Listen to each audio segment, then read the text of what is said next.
Mr. Haran, good morning.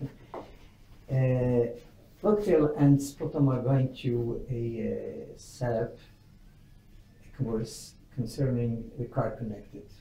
Very hot subject, very interesting. Everybody's talking about it. And I think that's the technology of the future. Technology, that means in the next years, we're going to see cars driving with no people inside. I don't know if it's right, but I'm saying now. You are in the heart of this technology. You are the CTO of the Autotalk, sorry.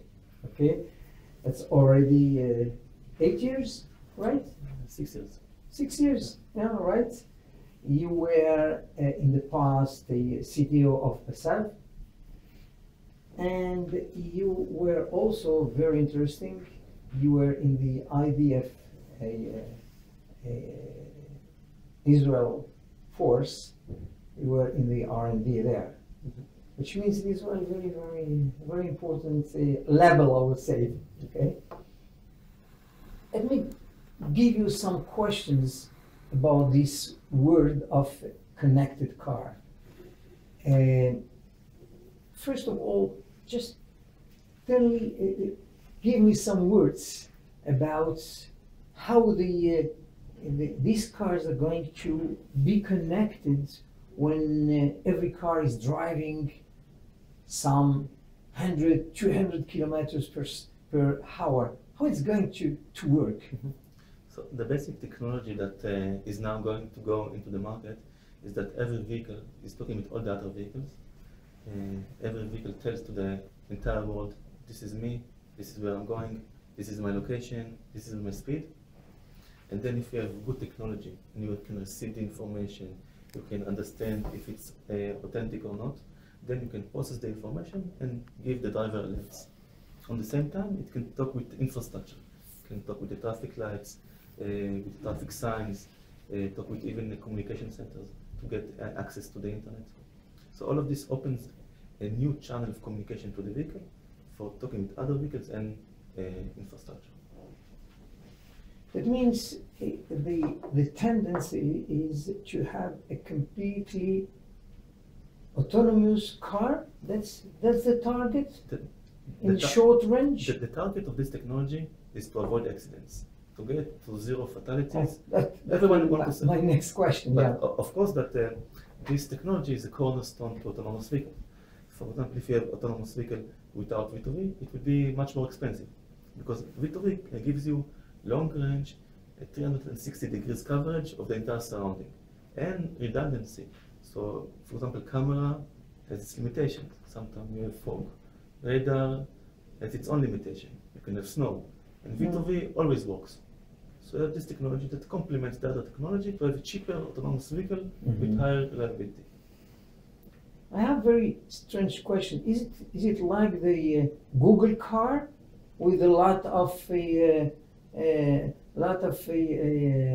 camera on the car and then not nice at all? Is it like that? Today, Google car is not using the V2V, but if you look at other car makers, I mean traditional car makers, so even last week there was a demonstration that shows autonomous vehicle with V2V and autonomous vehicle without V2V, and the car that has V2V was cheaper because it has less sensors, so it could be more affordable to the public. Yeah, sure. Very interesting. How all those technologies has to be based on standards. Without standards, it's quite impossible. What are now the status of all those standards? So are there many standards, or are we going to one standard? How is it going? Okay, so there are two flavors, the European and American. Although they are different, there's a cooperation between the European and Americans, and it's the same hardware. So essentially, I mean, this is a global market. And the car maker that develop in Europe always has a big market in US. So you have one solution that supports both US and Europe. It's a different flavor, but essentially it's the same functionality, similar functionality. In Europe, it's it's ready. In US, it's also ready. Now the market is busy on defining the performance criteria, saying what should, how the car behave at that situation. But the standards and how they talk together, everything is finalized. And it's the same standards in Europe and States? No, it's different. So there's a standard in Europe which is used only in Europe, and the standard in the States that is used worldwide except Europe. As usual. In Japan, actually, there's another thing, another standard, but it's limited only to Japan. So Japan is a bit different.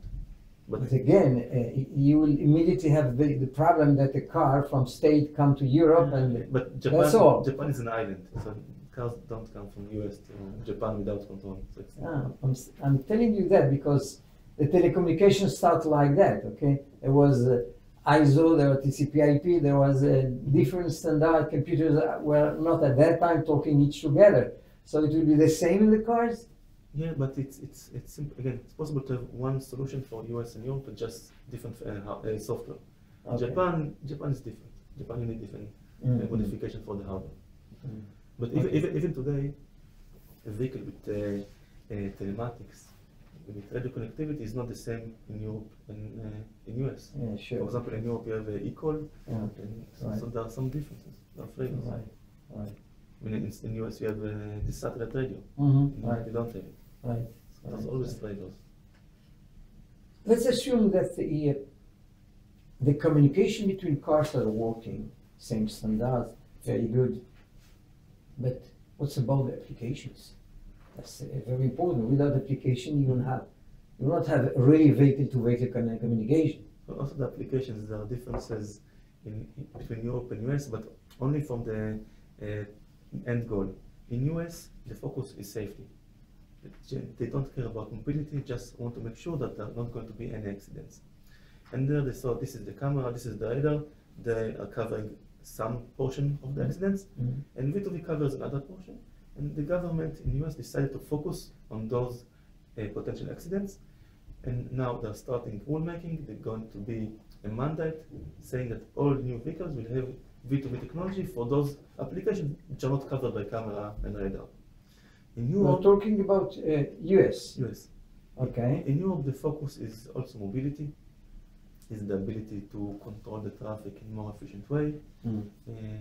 And it will start with less focus on safety at the early days, and only later it will move to more safety-oriented applications. That's very strange because generally we are thinking first of all about the safety, and eventually safety and mobility will be at both places. Sure. The question is, you start with safety or start with mobility? Right. Because mobility is simpler than safety.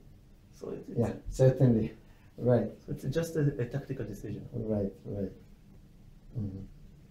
Okay, that how will V2X influence the vehicle driving in the next future? I think in the next future, I think in 15 years, 20 years, you would have to do something really bad in order to have an accident. Because you need to, once all the vehicles will have V2V, then your ability to make an accident is going to be much limited. Probably the vehicle will take over when it will sense a potential accident. And then all the vehicles will have cameras, all the vehicles will have some sort of radar. So the vehicle will be much more protected. And that's also enabling for the autonomous vehicles. Because even I think by the end of the decade, you will start with semi-autonomous vehicles, when vehicle going to the highway. And when you're thinking about it, there's really no reason for you, when you go to the highway, to drive. And V2V is a key technology. V2V tells you not if the vehicle before you stops, is because if the vehicle before you stop, it's not because he decided to stop, it's because something happened. It's because some other vehicle changed lane, other vehicle before him stopped. So vehicle gives you longer horizon to be able to react ahead of time in a more relaxed manner. You don't need to brake, you can slow down. Yeah.